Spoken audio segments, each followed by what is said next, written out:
ዛሬ ከሰዓት ፍርድ ቤት ቀርበው ክሳቸው ይነበብላቸዋል ተብሎ ይጠበቃል። እነዚህ አርቲስቶች እጃቸው ከተያዘ ቀን ጀምሮ የጊዜ ቀጠሮ እየተጠየቀባቸው ዛሬ ለመጨረሻ ጊዜ የክስ ጭብጥ መስረታችሁ እንድቀርቡ የሚል ፍርድ ቤት ትዕዛዝ ማስተላለፉ ይታወቃል። በዚህ መሰረት የፌዴራል ፖሊስ የምርመራውን ውጤት ትላንትና ለጠቅላይ አቃቢ ሕግ አስተላልፏል። እንግዲህ የፊንቴክ ጉዳይ ምርመራ ከተጀመረበት ጊዜ ጀምሮ አንዱ ሲያዝ፣ አንዱ ሲመዘዝ፣ አንዱ ሲያዝ፣ አንዱ ሲመዘዝ የወንጀል ውቅያኖስን የፈጠረው የወንጀል ኒውክለስን የፈጠረው ይህንን ፖሊስ በጥብቅ ዲሲፕሊን ባይመራው ኖሮ ዛሬ የደረሰበት ደረጃ ባልደረሰ ነበር። ፖሊስ በጥብቅ ዲሲፕሊን ስለመራው ባለቤቱ አቶ ዳንኤል ዮሐንስ ላይ 19 ከባድ ወንጀሎችን ክስ መስርቶበታል። 19 አይነት። ስለዚህ ጠቅላይ አቃቢ ሕግም እነዚህ አርቲስቶች ላይ ጠበቅ ያለ ክስ ትመሰርታለህ ተብሎ ይጠበቃል። በዚህ አጋጣሚ ደግሜ በዚህ ምርመራ ውስጥ የተሳተፋችሁ የፌዴራል ፖሊስ አባላት በሙሉ የፊንቴክን ስራ እንድትሰሩ የተመደባችሁ ክሮች በሙሉ እንደ ተቋም ፌዴራል ፖሊስን አመሰግናለሁ። በግሌ ሀገርም ታከብራችኋለች። አሁንም ክስ መስርታችሁ የምትከራከሩ አቃቢ ሕጎች ይህን ጉዳይ በጥብቅ ዲሲፕሊን መርታችሁ ጠንካራ ጭብጥ መስርታችሁ ይህንን ጉዳይ ዳር እንደምታደርሱና አንድ ቀን እናንተንም ልናመሰግናችሁ የምንችልበት ጊዜ እንደሚመጣ ተስፋ አድርጋለሁ። እንግዲህ የክሱ ጭብጥ ምን እንደሆነ ደግሞ ከፍርድ ውሎ በኋላ እናስመለክታችኋለን። ደውሎ ጠሩኝና ከሴት ብራንድ አምባሳደር አንቺ ነናርክሽ መኪና ሶንግ ፕላስ ኢማጂን ወላሂ ላዚም ማለት ነው። እኔ ሶንግ ፕላስ ተሰጥቶኝ በትንሽ ክፍያ ሰጥተውኝ ምናምን ወላሂ ከዛ እንደሆነ ከዛ ወደ ቤት የገባው ከዛ ደውለው ድጋሚ ዩቲዩብ ምናምን ውሰጂዋ መኪናው ወላሂ ውሰጂዋ መኪናው ምናምን ቤትስ ነበረ ምንሄደው ያኔ ቤትስ ነበረ የኪራይ ቤትስ ናት ምናምን በጣም ፈለኩኝ። በቃ ከዛ ምንድን ነው አላህ ሱብሃነሁ ወተዓላ እንግዲህ ምንድን ነው ሻው ማለት የምችለው ነገር አይ ከዛ ተኳቸው በቃ አይ በቃ አልሰራ ፈቃደኛ አይደለም። ድሮ እኮ ነው ባይዘው ጋና መንሱር እንደፈረመ ማለት ነው ብራንድ ብራንድ አምባሳደር ሆኖ እና ከሴት ደግሞ አንቺ ብለው አይ በቃ ይቅርብኝ ነው ያልኩ። ወላሂ ለአዚ ምንድነው ሻው ማለት የምችለው አላህዬ ብቻ ያቅልላችሁ። ሳስበው ደግሞ ብዙ ሊካበድም ይመስለኛል እኔ አላውቅም፣ ግን በቃ አላህ ያቅልላችሁ።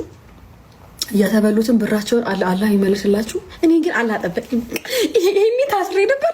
ላይቭ የለ ምን የለ ፒንክ ቲሸርት የለ ፒንክ ሻርፕ የለ ፒንክ ላምባዳ ማለት ነው ፒንክ ላምባዳ የለ ፒንክ ቻፕስቲክ የለ። አላህ የጠበቀኝ ያዊ መሆናቸውን እንጂ ፒኤልሲው እከለ ስንት ሼር አለው እከለ ስንት ፐርሰንት አለው ባለቤቱ ምናምን የሚል ነገር ውስጥ የሚያስገባኝ ነገር የለም። የማየው ፍቃድ ብቻ ነው፣ ላይሰንስ። ለምሳሌ የኔ ማኔጀር መጥቶ ቢያናገረ ለሆነ ስራ ቢያናገረ ስለኔ ማንነት ባግራውንድ ሳታጠና ዝም ብለህ ማኔጀር ባስፈረመ ነገር ብቻ ትሰራለህ። ትላንት ማንነት ትላንትና ሌባ የነበሩ ሰዎች ዛሬ ጨዋ ሆነው ስራ እየሰሩ ነው። ትላንትና ጠጪ የነበሩ ሰዎች ጨዋ ሆነው መጠጡን ትተው ዛሬ ስራ እየሰሩ ስለሆነ ስላንተ ማንነት እኔን አይመለከተኝም። ዛሬ ላይ ግን ለህዝቤ የተሻለ ስራ ካመጣህልኝ ህጋዊ ፍቃድ ካለ በህገ መንግስቱ መሰረት ከሆነ እየሄድክ ያለኸው ተቀብዬ ፍቃዱን ኮፒ አርጌ ቲነምበርህን ኮፒ አርጌ መተዳደሪያ መመስረቻ ደንብ አይመለከተኝም። እኔ ህጋዊ ፍቃድ መኖሩ ብቻ ነው የሚመለከተኝ። ለምን? የመተዳደሪያ መመስረቻ ደንቡ የመንግስት ጉዳይ ነው፣ የኔ ጉዳይ አይደለም እሱ። የኔ ጥያቄ ሰዎቹን ታውቃቸዋለህ ወይስ አታውቃቸውም? አውቃቸዋለሁ አልኩህ እኮ። ኦኬ ኦኬ ከነሱ ጋር ለመስራት ስትወስን አዳማ ላይ ብራንች ከፍተሃል እና አዳማ ላይ ያለው ብራንች የኔ ነው ብለሃል። በዛም ደግሞ ፕሮሞሽን እየተሰራ ለናውን ፎንቲ 500 ሺህ ብር ተሰጥቶታል። ሶ የፊንቴክ ኢንቨስትመንት ግሩፕ አዳማ ያለው ብራንች የመንሱር ጀማል ነው። ስለዚህ አንተ የነሱ ፓርትነር ነህ። አዳማ ያለው ብራንች የኔ ነው ያስብለኝ አይደለም። እንዴት ነው ታዲያ አዳማ ላይ ብራንች የኔ ነው? ልመልስልህ ነው። አዳማ ላይ የኔ ብራንች ነው ብዬ መናገር የደፈርኩት ኤጀንት ሁኜ ነው። ከአምባሳደርነት ከፍ ያለ አግሪመንት አድርገን ከአምባሳደር የተለየ ውል ነበረንና ናውን ፎንቴም መጣ፣ ቢሮው ተከፈተ፣ የኔ ነው ማለት ጀመርኩ። ማስታወቂያ ሰርቼ ገና 15 ቀን ሲሞላኝ የፕሮሞሽን ሰዓታችን አልቋል።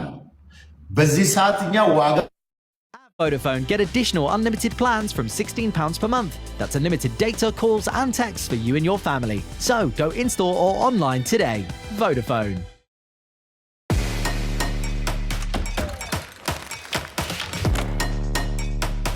Sweeping the ball. ሁለተኛ ከዚህ በኋላ ለድ ነው 15 ቀን ማክሲመም 15 ቀን ቢሆን ነው። በዛ 15 ቀን የቢሮ ስታብሊሽ ማድረግ ምናምን እንጂ የከፈለ ሰው የተመዘገበ ሰውም የለም። ግን ናውን ፎንቴን እንደዛ አድርጌ ፕሮሞሽን ከሰራ በኋላና ከኪሴ ነው ገንዘቡን የከፈልኩት። አይተከው ነው ያንቀን የኔ ነው የሚያስመስለው እሱ ነው። ከዛ በኋላ ወለድ ጋር የተገናኘ ነገር በእስልምና አስተምሮ አይፈቀድም። ዋጋ ጭማሪ እኔ 950 ሺህ ብር ነው ያልኩት፣ ቀሪውን በባንክ ያለ ወለድ ሊከፍሉ። አሁን ደግሞ ሌላ ፕሮሞሽን መስራት ስለማይቻል እኔ ማቆም አለብኝ ብዬ እንደማንኛውም ሰው አምባሳደርነቱንም ኤጀንትነቱንም ጠበቃዊ ደብዳቤ ጽፎ ለሚመለከተው በሰዓቱ ለነበረው ማናጀር ሰጥቶ ስራውን አቆምኩኝ። ከዛ በኋላ ሂጄ አላቅም። ከዛ በኋላ ማስታወቂያ ሰርቼ አላቅም። ከዛ በኋላም ስለ ፊንቴክ አውርቼ አላቅም። ነገር ግን አምባሳደር ስለሆንኩኝ አምባሳደርነቱ ቢቆምም ብዙ ሰዎች በእኔ ስም የኔንም ቪዲዮ አይተው የከፈሉ ስለነበሩ ይሄ ጉዳይ እንዴት ነው በሚል በተደጋጋሚ ከባለቤቶቹ ጋር እኔ ብቻ ሳልሆን አምባሳደሮቹም ተሰብስበን እናገኛቸዋለን። ኦኬ መንሱሬ፣ ይህንን ጉዳይ ስናወራ እንደው እንትን እናድርገው መንሱር፣ እንደው ለህዝቡ ክሊር ለማድረግ ለዚህ ለተከበረ ህዝብ ክሊር ለማድረግ ነው እንጂ እኔም እንደ ጋዜጠኛ ጎበዝ ጠያቂ ለመሆን ሳይሆን አንተም መልስ መልሷል ለመባል ሳይሆን እንደዛ እናድርገው፣ ነገሩ ቀለል አድርገን ማለት ነው። ምክንያቱም የማንኛውም የኮሚኒኬሽን ዓላማ ነገሮችን ቀለል አድርጎ ለህዝቡ ማስተላለፍ መሆን ስላለበት ማለት ነው። ስለዚህ የምጠይቅ ጥያቄ የፊንቴክ አመሰራረትንና በመጀመሪያ የምንነግረኝ የፊንቴክ አመሰራራት እስቲ አግዘኝ፣ አመሰራራትና በዛ ውስጥም ደግሞ አንተ ወደዛ ጆይን ያረክበትን መንገድ ንገረንና ሌሎች ጉዳዮችን እንነጋገራለን። እንግዲህ ምንድነው መሰለህ የፊንቴክን አመሰራራት መንሱር መናገር አይችልም። ፊንቴክ ራሱን የቻለ ተቋም ሆኖ ድርጅት ሆኖ ኢምፖርተር ዋቴቨር ንግድ ፈቃድ ይዞ ራሱን ችሎ የመጣ ተቋም ስለሆነ መንሱር ስለ ፊንቴክ መልስ መመለስ አይችልም። እሺ እሱ ሊመልስ ብራንድ አምባሳደር መንሱር ይቅርታ፣ ብራንድ አምባሳደር ሆነ እዛ በገባበት ሰዓት የዚህ ዓላማ መቼም አንድ ካምፓኒ እንትን ይኖረዋል፣ ቪዥን ወይም ሚሽን ይኖረዋል አይደለ? ተልዕኮ ምንድን ነው? አንተ ያወቀው እዛ ውስጥ የዚህ ካምፓኒ ተልዕኮ ምን ነበረ?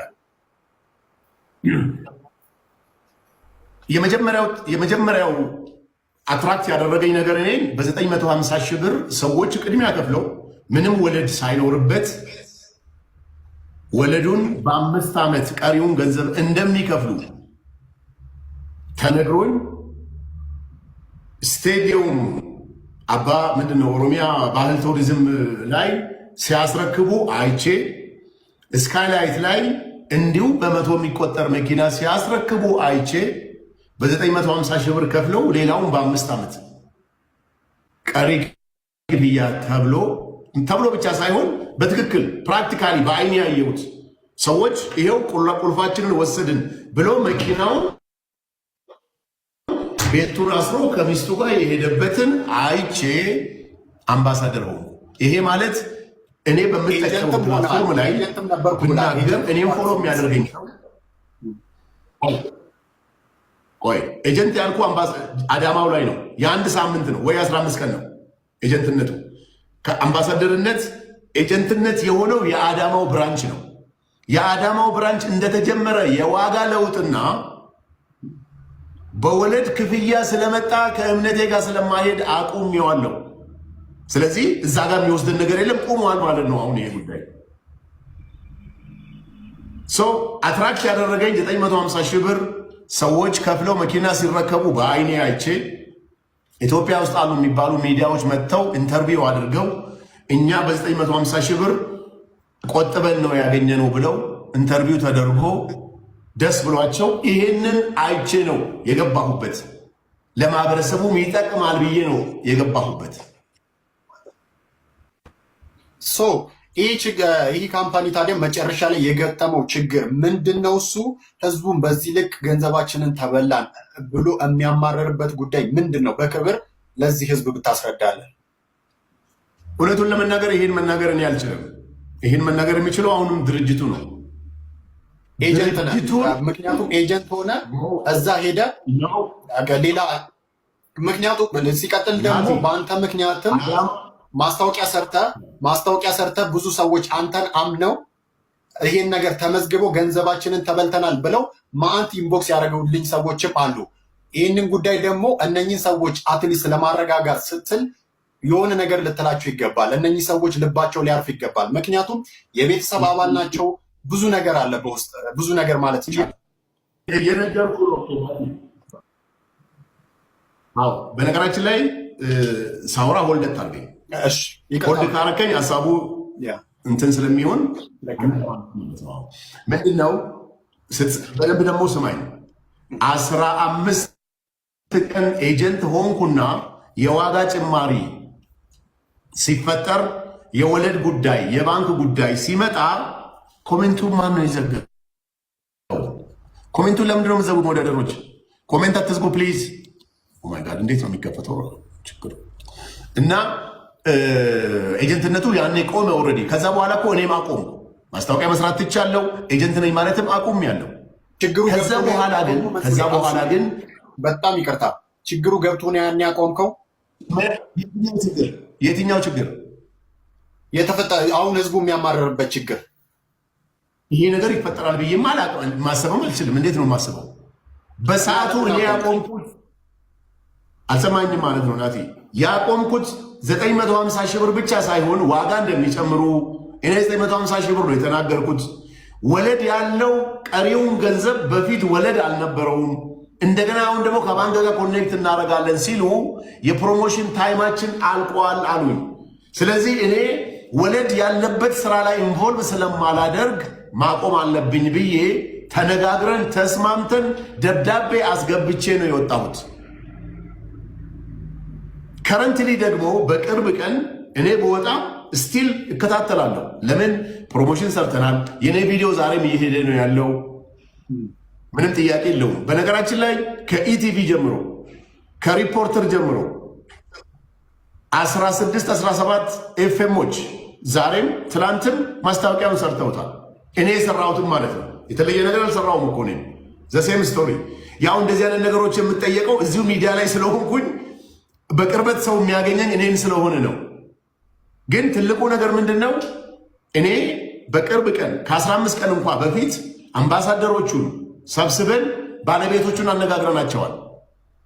ምንድን ነው ይሄ ነገር እየተፈጠረ ያለው ጉዳይ ምንድን ነው? አሁን ገና ላይ መኪኖች እንደሚሰጡ የተወሰነ ሪፈንድ የፈለጉ የጠየቁ ሰዎች አሉ። ከ100 ሰው በላይ ተመልሷል። በነገራችን ላይ 1300 1200 ሊሆን ይችላል። 1200 ሲል በሚዲያ ሲናገር ሰምቻለሁ። የከፈሉ ሰዎች ከዛ ውስጥ ከ100 ሰው በላይ ወስደዋል። በጣም ብዙ የሚባል 4 ዙር መኪና ተሰጥቷል።